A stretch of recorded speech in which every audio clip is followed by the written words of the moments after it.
Hey everyone, in this episode, we're covering Lilo and Stitch. And Mission Impossible, The Final Reckoning. We'll also be covering your favorite movie news. This message will self-destruct in 5 seconds. Wait, what?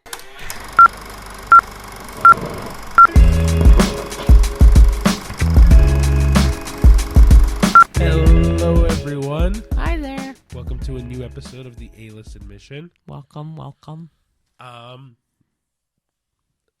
First things first. First things first, I'm sick. Yeah. I've been sick. He's a little phlegmy, little coughy, little sneezy, so all the dwarves. Yeah, no kidding. So if you see a lot of cuts in this video, sorry in advance. It's solely just because I'm either coughing, sneezing, the gross shit. I first thought it was like seasonal allergies, but neither one of us really have allergies in that sense. Yeah, we don't. But because I thought it was some type of allergies. Maybe for me it was like a 24-hour head cold. So if I sound a little nasally, that's probably why. But well, my dad was telling me that he's also gotten sick like that, where the beginning has been more like felt like allergies, and then it turned into a cold. Yeah, I'm fine now. I'm not. He's not.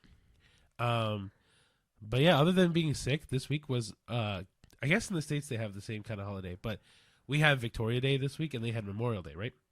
Oh, is it Memorial Day? Or Veterans Day?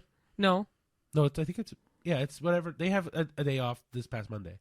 Oh, I thought they had a holiday, but when I looked it up on my calendar, I thought I didn't see an American holiday on that day at all.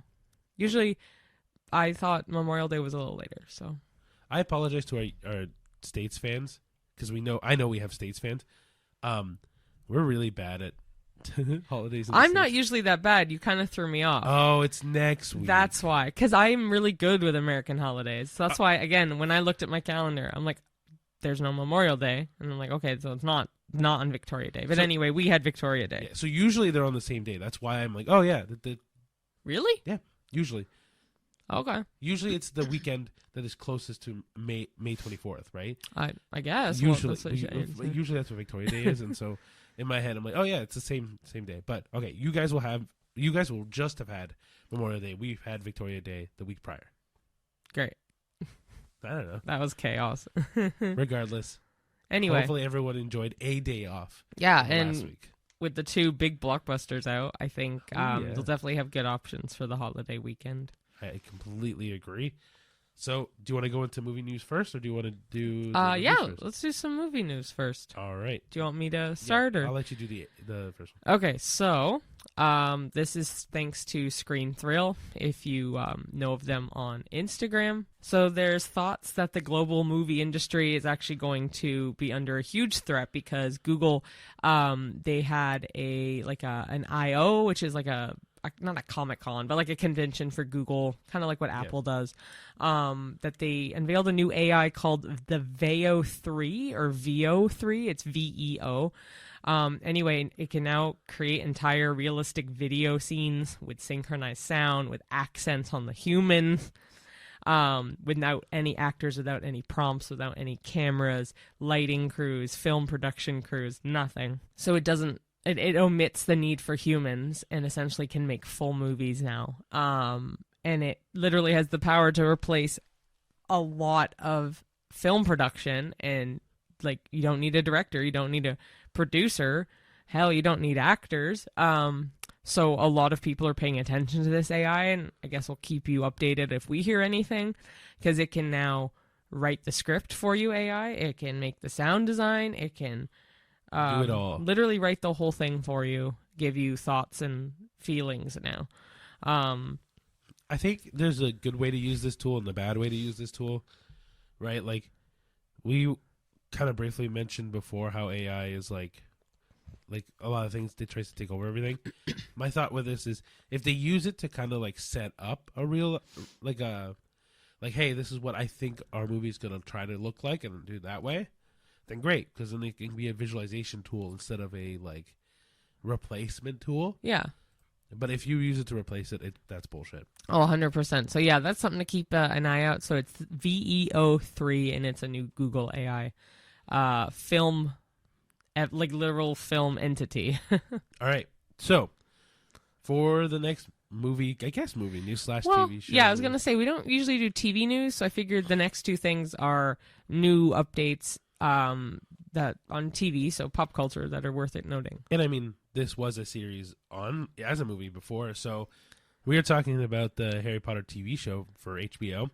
So far, they've confirmed that John Lithgow would be Albus Dumbledore, Janet McTeer will be Professor Minerva McGonagall. Sorry,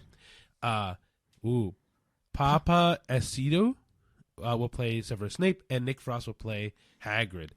Now, those casting ones have been controversial because a lot of people have a lot of issues with certain members of that cast. I think, hey, let's give them a shot. Let's see how it goes. Yeah, this is not old movie news, but we haven't really talked TV show, and so I really wanted to make it known that we do kind of talk TV shows as well. Yeah, I know we do a lot of movie stuff, but yeah, I mean, I talk about Avatar: The Last Airbender so fucking much on the show. Yeah, so it's something to keep on top of. I think they've already potentially confirmed a filming location, because when I found out this information, it did talk about, I think, a filming location. Oh, cool. So yeah, those are like the main notable actors that have been casted. They haven't casted any students yet. Obviously, like titular roles like Harry Potter, Ron, Hermione, they have not been casted yet.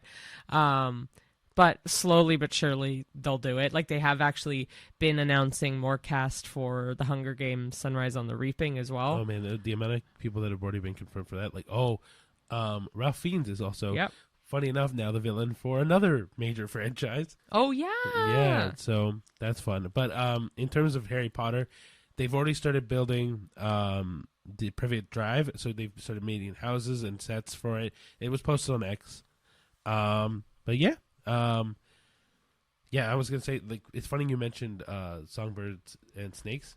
No, I didn't. I mentioned Sunrise on the Reaping. Oh my gosh, sorry. I'm not as caught up on the Hunger Games series as Cheyenne has. Mind you, I haven't read Sunrise on the Reaping. I've read all the others. I just haven't read that one yet. But Sunrise on the Reaping, yeah. If you look up, there's been a bunch of casts. Like McKenna Grace, I think, is also been cast. From Ghostbusters. Yep. Okay. Yep. Oh man, there's more people, and it's anyway, yeah. Who does Anxiety? Maya Hawke. Yeah, she's also been casted. But yeah, like a lot of famous people. But it's nice, like the article that I found as well, which I agree with. It's nice to see that they're building these houses and sets, and they're not relying on, funny enough, on like AI or CGI to make the streets. Like it's gonna feel a lot more real to see it all built like that. I am really curious how this show will turn out. I mean, realistically, I've fun news. Have never read the Harry Potter books. Cheyenne hasn't. I've been wanting to read them. That's why I said, I thought you said I haven't. I'm like, you kidding, man? No, I've always wanted to. I'm not a big reader, guys, and so getting into books is kind of like a big ordeal for me. But that being said, I do want to read these books, especially because there's a bunch of things that happen in the books that you'd never see in the movies. So I'm also excited to see how this show brings a lot of the stuff that the movies didn't show to light.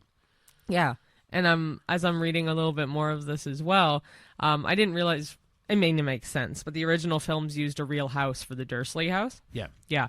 So the reboot, they're doing a lot of stuff outside of the studio, where their studio is in Leavesden, which is close to Watford. Again, all in the UK. But yeah, there's a lot of land around the studio that they're building a lot of stuff there for. But they did use this studio to make like House of the Dragon, as well as the new movie Supergirl. Yep. So, which is funny because both the one who plays young Rhaenyra in House of the Dragon is playing the Supergirl. Oh, I can't remember her name. Her name will come up on screen, guys. I really just blanking on her name. Yeah. And on also too, we were talking about series. I know that they just recently announced the casting, separate movie news, but it is movie news. But the new Narnia movie that Greta Gerwig is. Oh yeah. I also don't know if they're making that a full series. I kind of hope they do. I think she really wants to revamp the whole thing. Anyway, they casted Aslan, and that's gotten a lot of backlash as well because it's going to be played by Meryl Streep, who is a woman. Aslan was famously played by Liam Neeson, if you know the Narnia movies in the past. So there's that. But yeah, Meryl Streep is going to be doing that. Yeah. Hey, before we go too far, because same thing with Papa Asidu, who's playing Snape. Yep. A lot of people have had issues because unfortunately, because he's black. Well, because the book description. Yeah. Right, exactly. So I was going to ask you, because you have read Harry Potter very well, and also because of the whole Aslan thing, what do you think about people either playing a gender-bent role, like Aslan, or someone that description doesn't fit anything like the books? I'm not a huge fan when they change the description so vastly or like crazily. Right. It's nothing against the actor, and it's nothing against like a race of any kind. No. I wasn't assuming that. No, I know.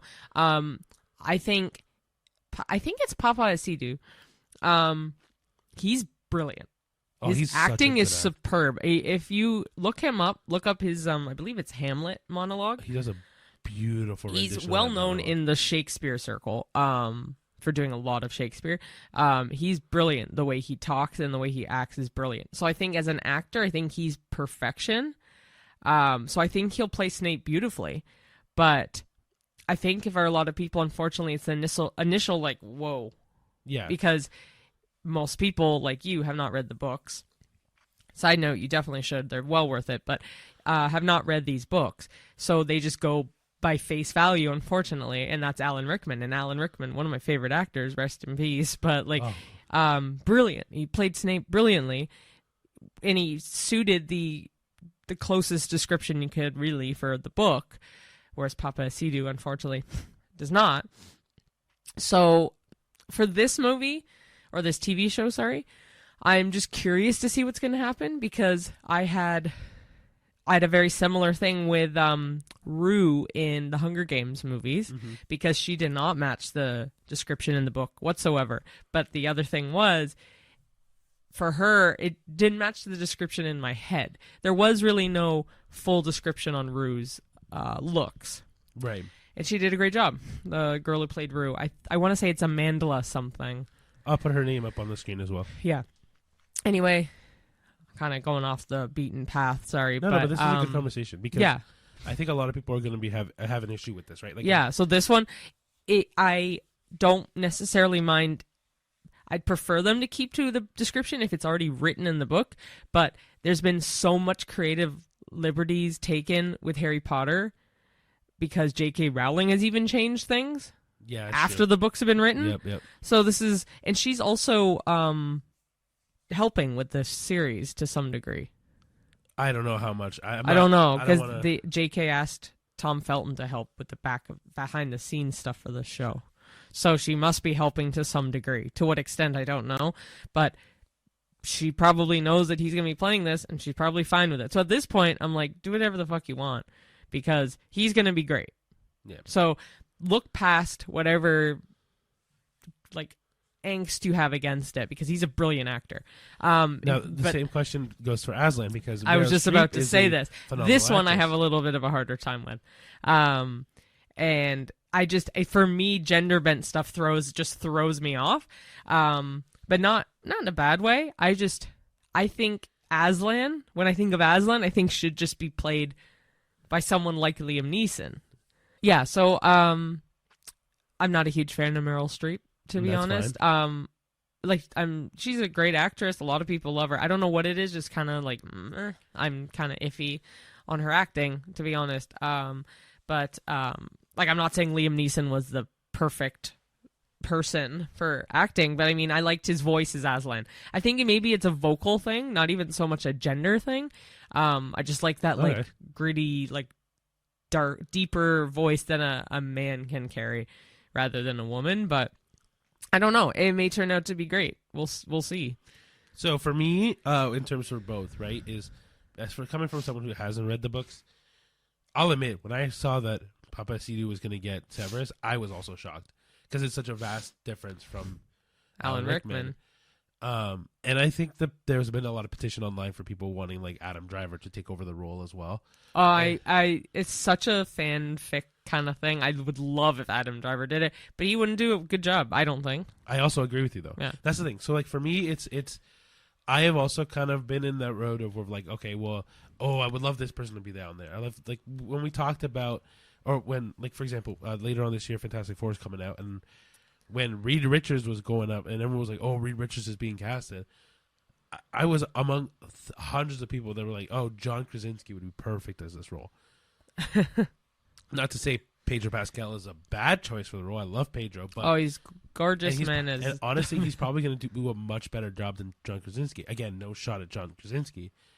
It's just he's not, for me, strong enough of an actor to hold that title. Yeah, I mean, I don't know. I don't know. Personally, I look for, and I think Cheyenne will kind of agree with this. Is like, there's a lot of initial reaction to castings for stuff that is always perceived as hate towards the actor or actress that's playing stuff. Like, even with Aslan, when Cheyenne told me that Meryl Streep was playing Aslan, I was even like, oh, that's weird. Not because Meryl Streep is a bad actress by any means, but it's just because, again, pre-perception of Aslan being Liam Neeson before, I was like, oh, it's going to be a strong male voice that's going to take over Aslan. So to hear that Meryl Streep is taking it, not that it's a bad thing by any means, it's just not what I was expecting. Yeah, that's it. And I don't want it to seem like we're being sexist or racist. Like, it literally has nothing to do with that. It's truly just shock value when things get casted. Yeah, and I think that's part of the reason why I brought it up to talk about, because look, we are very honest people, so we'll talk about stuff that's on our minds and stuff like this. And I know that, like, a lot of people are worried online about being canceled, about being honest and truthful. Honestly, dude, we're not even popular enough to be canceled yet, so I'm okay with having this conversation. But also because, like, I know we're not the only ones that have been shocked by, like, for example, when Little Mermaid got casted. When I don't even remember her name. I apologize. Her name will be on the screen as well. But when she got casted, everyone was up in arms about it, fighting it. They're like, no, she should be white. She should be this. And not to say I actually haven't seen the new Little Mermaid, but like Halle Bailey. Thank you. No, I won't put it on the screen. Anyway, yeah, but like when she got casted, like, it was a big thing. Like, so I don't know. I'm always on the side of, like, we'll see what happens. Like, I'm not going to make my final decision of whether I like it or not until we see it. It's just initial shock value. Yeah. It reminds me a lot of Twilight. Loved the series. Read all the books, including the side books, including the gender bent book that they made. It was called Life and Death, I think. Anyway, it was the same story, but they gender bent the roles. And the book was okay, but it's so ingrained in your brain that, like, Edward is Edward, Bella is Bella, that when I was reading the book, I'm like, oh, this is weird. I don't like it as much. It's a little boring, but it's the same story. Yeah. It's just flip the script. Yep. So, yeah. Anyway, sorry for that long tangent. It was just, I thought it was a good conversation to have. Okay, last, I guess, chunk of movie news is that, or TV news, is that HBO Max has released its first official teaser trailer for Welcome to Derry, which is going to be a prequel TV series for It, Stephen King's Pennywise guy. So this takes place in the 60s, and it's going to be an entire new cast of young characters within Derry. And, he returns every 27 years, and he's back in action, and it is Bill Skarsgård again. That's what I was going to say. Don't forget that part, because I think that was such a big thing. And it's developed by the filmmakers for the movie It, the new movies. And, definitely didn't want to forget him. But he wasn't sure at first, like, his thoughts on coming back. I was reading an interview with it, and, like, he felt like he was done with it. So, like... And I quote, I felt like I was done with it. Also, because I was shooting Nosferatu, it just felt like, okay, this is the nail in the coffin on my monster roles. But it's Barbara and Andy who are the showrunners and the producers. Yep. And I love them, and I enjoyed it more than I thought I would. We got to explore different sides of old Pennywise. There's some cool stuff in there that we haven't seen. End quote. But yeah, I'm very excited. I also forgot he did Nosferatu. He can really do anything, like Bill Skarsgård. Oh, he can do anything. Yeah. I heard he didn't really do anything. No, like he can do anything he sets his mind to. I think he's great. What was that movie on? It was we watched on Disney. Barbarian? Thank you. Holy cow. That movie was also really good. Yeah. Dude, honestly, props up to Bill Skarsgård. He is great at what he does. And he gives me Heath Ledger vibes. Yes. In the sense that he puts so much into his craft. Rest in peace, Heath Ledger. Although nothing could top Heath's Joker. In terms of research and stuff, it's really amazing to look at. But yeah, guys, that was our movie news for this week. Yeah, so keep an eye out for that show. Or yeah, I guess movie and TV show news. Yeah. I don't really know when it's coming out or if it is out yet. No, it's not out yet. That's what I thought too. But so HBO Max, their fall lineup, this will be part of that. So look out for it in fall of this year. Yeah, and then maybe if when we watch it and we talk about it, we'll mention it and see how it goes. All right, so the movies that we watched this week, like we said in the intro, was Lilo and Stitch and Mission Impossible: The Final Reckoning. Yeah. Which apparently a lot of people were writing The Last Reckoning online, which I thought was hilarious. Yeah, I saw that too. Because people are like, oh, it's finals in the name. It'll be the last one. Which also, I don't know if it's the last Mission Impossible movie. It gave vibes that it could have settled there, but half the movies end where it could have settled there. And they just keep it going. It's the 8th movie now. Yeah. Damn. Anyway. So yeah, first movie we saw was Lilo and Stitch, and first thing we did this year that we haven't done in a while was 4DX with Cineplex. Yeah. So we'll get into that after I tell you a quick synopsis, spoiler-free synopsis of Lilo and Stitch. So it is a 2025 live-action adaptation of Lilo and Stitch, which offers a heartfelt retelling of the beloved 2002 animated classic. It is directed by Dean Fleischer Camp. Set against the lush backdrop of Kauai, Hawaii, the story follows Lilo Pelikai, a spirited 6-year-old girl grappling with the loss of her parents and the challenges of fitting in. Her life takes an unexpected turn when she adopts Stitch, a mischievous alien engineered for destruction. As Stitch wreaks havoc, the duo embarks on a journey of friendship, family, and self-discovery, emphasizing the Hawaiian concept of ohana, meaning family, and the idea that no one gets left behind or forgotten. So, main cast in this is Maya Kealoha, who is Lilo, Sydney Elizabeth Agudon, who is Nani, who is her sister. Chris Sanders is the voice of Stitch and also the director of this movie. No, not the director. The original director, and he made the idea of Lilo and Stitch. Yep. Zach Galifianakis is Dr. Jumba Jokiba. Billy Magnuson is Agent Bleakley. Courtney B. Vance is Cobra Bubbles. Hannah Waddingham is the Grand Councilwoman. Tia Carrera is Mrs. Kikoa. And Amy Hill is Tutu. So, yeah, we saw this in 4DX. If you don't know what 4DX is, it is literally a 4D experience. So, whereas D-Box just seats that vibrate a little, 4D, all the seats in the theater move this way, side to side. When the waves were happening in the movie, there's little mist that sprays, not like bathing suit wet, but like a little bit like not even like wet. No, you just know it's there. There's wind, the lights flash when it's like something sparks or lightning in the movie. But yeah, the seats fully simulate. So yeah, like kind of like what Shane said, the lights flash when like a camera takes a picture, or like that's what I said. Yeah, no, I was reiterating. That's okay. Anyway, the point is that this was one of those movies where like you bring snacks, just be prepared to Don't bring snacks. hold on to everything. Like even me and Cheyenne got a coffee, and then I dumbest idea, because I also knew we had done 4DX prior, actually in the last Mission Impossible, but we had enough scene points to get a 4D experience, so we were saving it for 4D Mission Impossible, and it didn't come because it was Lilo and Stitch. We're like, oh, screw it, we'll just see Lilo in this. So, but yeah, so then we got a cup of water, and then Cheyenne got a coffee, and I'm literally gripping the cup of water the entire time. And it was funny because I got the coffee there because they sell Starbucks at Cineplex, which is kind of fun.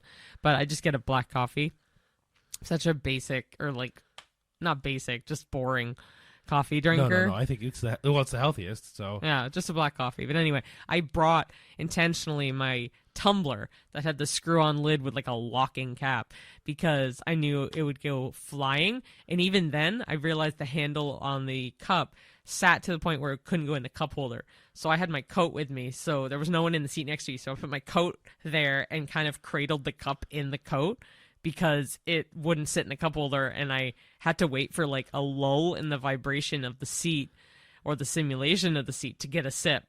So, needless to say, it's a fun experience, but also slightly traumatic.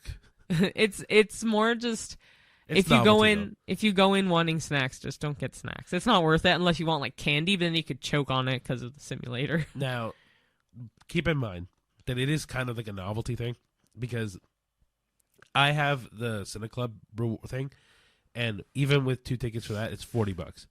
So if you are okay with spending $40 for this experience, like I'm not going to do this every time. We don't do this every time. No, but I like it. It's fun every once in a while. I would say, like, if we're going to do it maybe twice a year, maybe 3 times a year. But the seats are very comfy. And also, Yeah. that is a disclaimer, though, is that D-Box, it's like usually 2 rows max in a theater. And it's just those 2 seats, or those 2 rows that vibrate.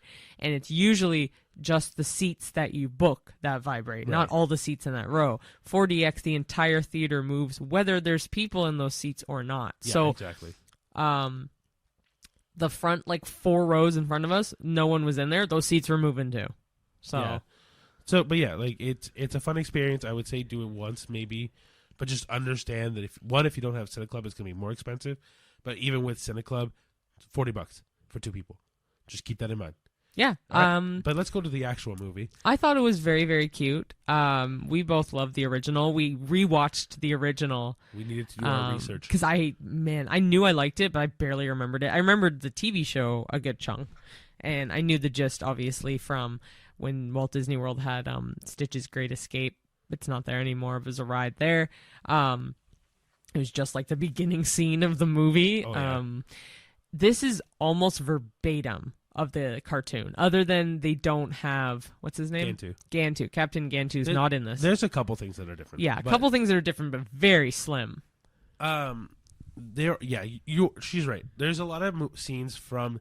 It's not exactly the same. There's a lot of scenes from the original movie that are like memorable that aren't in this, but then also there's things from this movie, the new one, that I like more than the original. Like what? I can't say it. It'll spoil it. I know. I'm just kidding.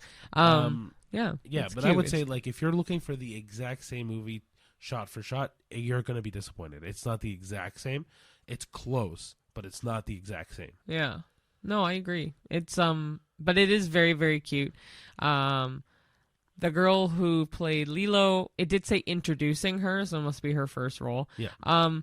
Obviously not the best actress, but she acts just like Lilo. So again, Cheyenne has an issue with child actresses. I thought she did a great job as Lilo. Yeah, because she's acting like a kid, that whiny kid. So like, yeah, but she wasn't. Again, I Cheyenne makes it seem like she was bad. She wasn't bad. I thought she wasn't bad at all. I just am saying she did act just like Lilo. I did like the guy who played David, the girl who played Nani. I thought they did a great job. Yeah. Just really quick, I just want to add, the cast didn't list the guy who plays David. His name is Kaipo Dodoit. He's another one that was worth mentioning. I mean, they all did a really great job.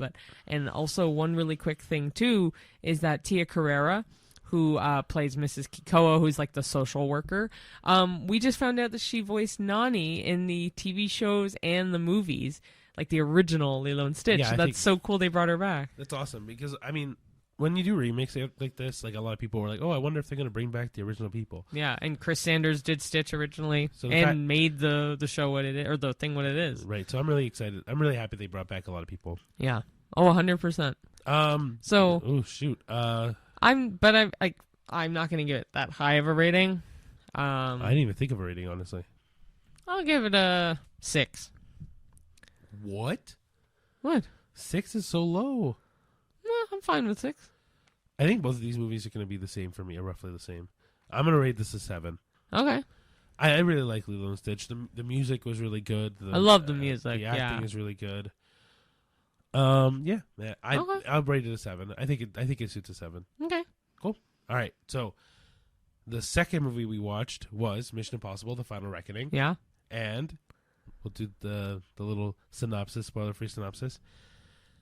This movie is the 8th installment of the franchise, continuing the story from Dead Reckoning Part 1, which, funny enough, they never did Dead Reckoning Part 2. No, I didn't really like that. It was only 2 years ago, too. It feels like it was so much longer. Right? Anyway, Ethan and his IMF team face their most formidable adversary yet, a rogue artificial intelligence known as the Entity, which threatens global security. The mission involves retrieving components from a sunken Russian submarine to neutralize the AI, all while confronting personal demons and high stakes. The film delivers intense action sequences and emotional depth, marking a significant chapter in Ethan Hunt's journey. The director of Mission Impossible: The Final Reckoning is Christopher McQuarrie. He served as a producer alongside Tom Cruise, and this marks McQuarrie's 4th consecutive director role in the Mission Impossible franchise, following Rogue Nation, Fallout, and obviously Dead Reckoning Part 1. Cool. So the main cast is Tom Cruise as Ethan Hunt, obviously. Haley Atwell as Grace. Ving Rhames as Luther Stickell. Simon Pegg as Benji Dunn. Vanessa Kirby as Alana Mitsopoulos. Even though she was in it like 50 seconds. Not even. And yeah, White Widow is her alias. But. Yeah. Asai Morales as Gabriel. Hannah Waddingham makes her return in this. Sorry, she features a double in this. I was gonna say she doesn't return. She's never been in this series. No, I before. know. I meant that she features in both movies, which is really ironic. But she plays as Rear Admiral, her last name being Neely. Pom Clementif as Paris. Henry Cerny as Eugene Kittredge. Shea Wingham as Jasper Briggs, and Greg Tarzan Davis as Degas. Yeah, is it Degas? And I think it's Shea Wigham, but that's fine. What did I say? Wingham. Oh, fair. So Shea Wigham, and yeah, Tarzan. That's a cool middle name. Yep. I saw an interview with him and Haley just calls him Tarzan. I would too, dude. I would change your name, like flip the script, just call yourself Tarzan. It's a dope name. I love it. Mind you, I'm also biased because I love Tarzan. The yeah. Oh, 100%. But anyway, so this movie, just for you, all of you folks, which most of you have probably seen it by now, is 3 hours long. It is a long. Well, I think it's 2 hours and 50 minutes. It's 2:48. Is it actually 2:48? Pretty sure it's 2:48. Well, it doesn't matter. Point is, it's basically 3 hours, and it's long. And yeah, it feels 100%. All of that time. Yeah, I'm pretty sure it was 2:48, but like it felt all of that, and I was so excited for this movie, but it just felt way too long. I think the problem is that this movie ramped up to be the biggest Mission Impossible in franchise history. This is going to be the best one. This is going to be... And it wasn't, guys. No, I mean, I really liked Fallout, and I really liked Dead Reckoning. If I had to pick out of the last, like, 4 or 5. Oh. Yeah, Fallout would better. I think Fallout was the best. That's the one in Dubai, right? No. Was that Ghost Protocol. Oh, when was that one, then? That was before Rogue Nation. Holy cow, yeah. Okay, well, I like that one, too. But, the last... I don't know. The last, like, 4 movies have been decent, but Dead Reckoning I really liked, especially for that train scene. So, yeah, for me, mine would be Fallout. I liked Henry Cavill as the bad guy.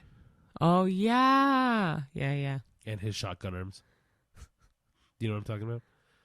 So, in the bathroom scene, he does, this? Oh, yeah. Yeah, people call him shotgun arms. Why? It's like you're loading up your arms. Oh my god. It's funny. Anyway. I do that at the gym. Like when I'm on like the recumbent bike, I'll be like doing this while I'm on it. I did that today. Well, no, it doesn't matter. Anyway, the point of the matter is that this movie it tried something. I think it just ended up being a little boring. The stunts were cool. I won't ever say the stunts are not cool. The stunts are great. Like Tom Cruise is great with stunts. That's why he does them. But and he's a visionary with stunts. Like, I mean, I don't understand why he thinks of the way that he thinks. Mm-hmm. And he just takes too many risks, man. I could never do his job. Anyway, point of we're trying to go back to this movie in particular. Everyone acted good. I think everyone did a good job at acting. I don't have an issue with the acting. I think the story was just, there were a lot of gaps. Like, I felt like, now realizing that this is the final part to Dead Reckoning, like that combo, they did not do enough in Dead Reckoning to set this movie. Yeah, exactly. Well, it's supposed to be 2 months later too. No, apparently 2 years later. What? No, I'm joking. Oh no, it's 2 months later. I'm saying because the movie came out 2 years later. Oh, but anyway, it doesn't matter. The point is that this movie, it just felt super airy. Like, there was a lot of moments where it was just, okay, you could cut this, make this shorter, make this shorter, make this shorter, make this shorter. Yeah, I mean, it was nice to see Benji and Luther and Ethan again. Like those, as long as they kind of stay around and like do their thing, they're good movies. But again, another good action movie if you're in the mood for like a pre-summer blockbuster. Oh I'll be curious how critics take this, because I haven't really looked into that. I think it got a 75 on Rotten Tomatoes. In that range. Yeah, that checks That's out. fair, yeah. I mean, my rating, honestly, is going to be about a 7 as well. Mine's just probably a 7. So you like this movie more than Lilo and Stitch? Yeah. Okay. But, like, not by much. Like, Cool. It was good. It was good. Yeah. I think so. It just felt way too long. The problem was the length. I think this movie being 2 hours and whatever it is, 48, 50, 3 hours, it's just way too long. It easily could have shed about 45 minutes of this movie. Oh, easily. Easily. Yeah. Because even the last movie was just under 2.5 hours, and it felt like it was still filled. Yeah.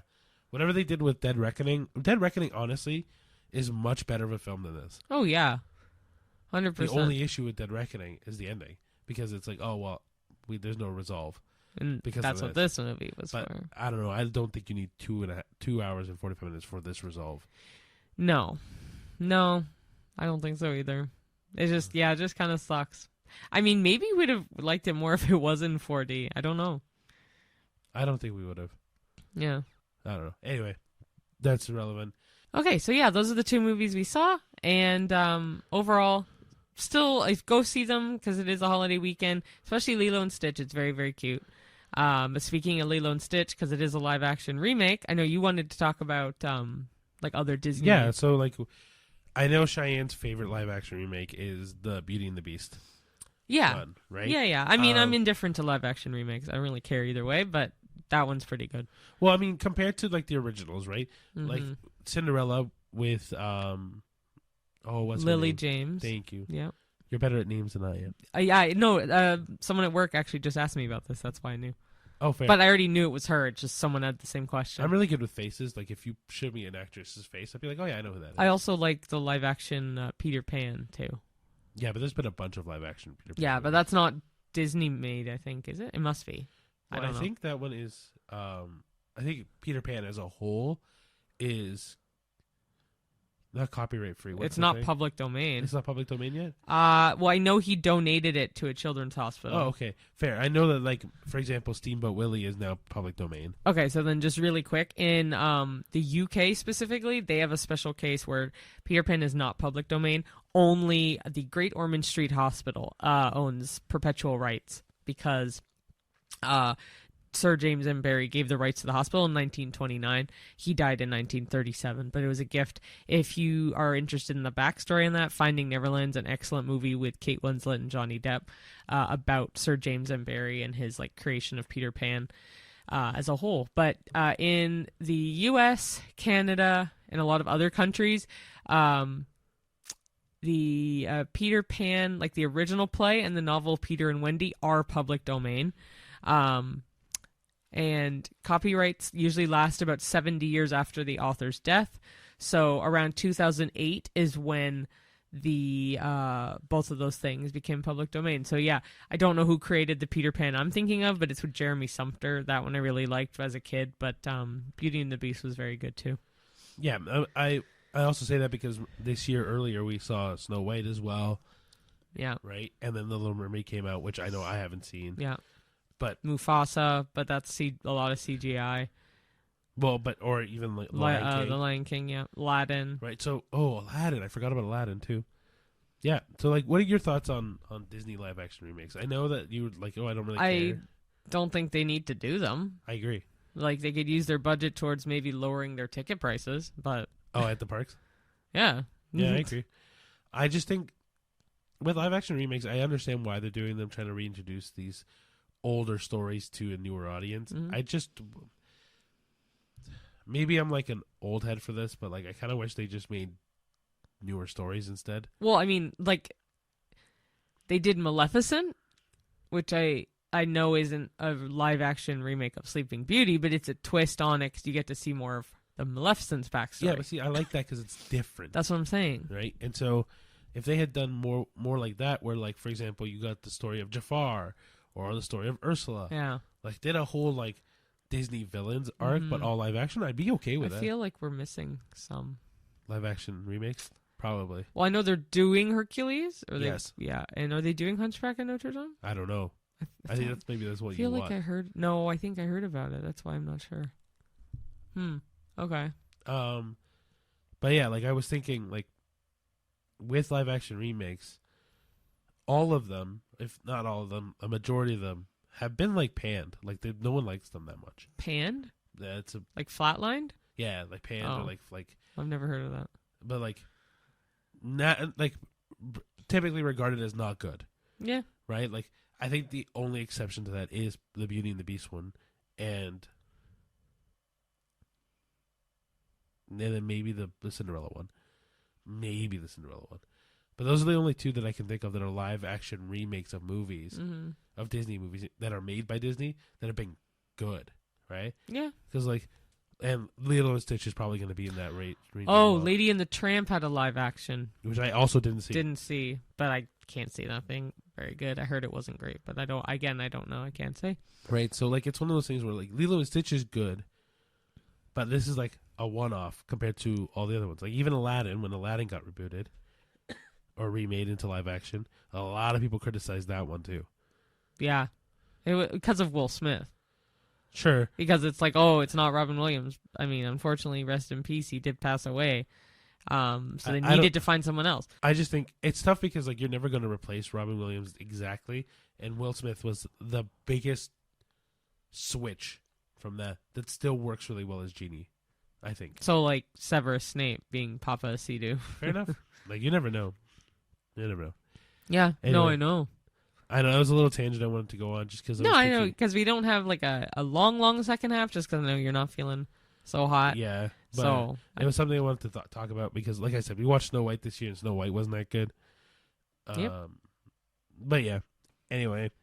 I guess we'll wrap up. So, thank you, everybody, for watching. Follow us on all the social medias, X, Threads, TikTok, YouTube, Instagram, Facebook, Letterboxd. Anything else I'm missing? Did you say TikTok? Yeah. Spotify, Apple Music, Apple Podcasts. It's not Apple Music. No. Oh.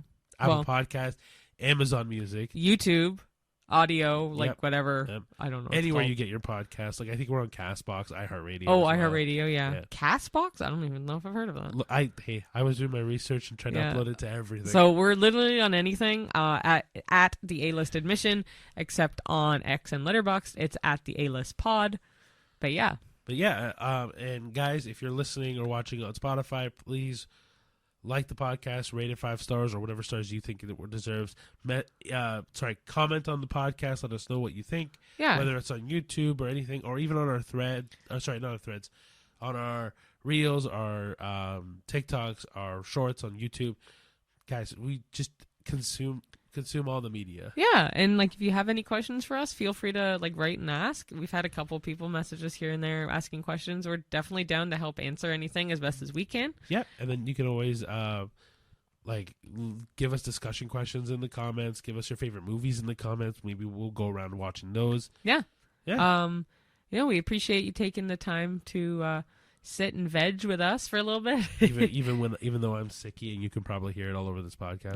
You can probably hear me too. We've had to like pause here and there for both of us, and it's not just you. I just have it's definitely not as bad. It's just a cough here and there. But no, I know you need like vocal rest. But anyway, guys, thank you so much for listening, and well, see you at the movie. See you there. Bye.